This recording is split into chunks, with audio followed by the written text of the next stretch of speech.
नमस्कारः मित्राणि। अद्य संकष्टहरणचतुर्थी व्रतमस्ति, अतः वयम् अद्य एकं गणेशस्य श्लोकम् अभ्यासं कुर्मः।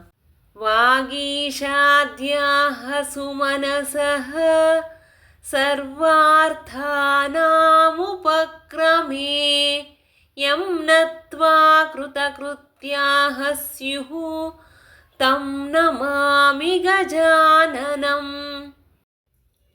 वागीशाद्याः ब्रह्मादयः सुमनसः देवाः सर्वार्थानाम् उपक्रमे सर्वकार्याणाम् आरम्भे यं नत्वा यं प्रणम्य कृतकृत्याः स्युः कृतार्थाः भवेयुः तं गजाननं तं गणेशं नमामि अहं प्रणमामि इति अर्थः। पुनः नूतनविषयं स्वीकृत्य आगमिष्यामि। तावत्पर्यन्तं नमस्कारः। पुनर्मिलामः। जयतु संस्कृतं, जयतु भारतम्।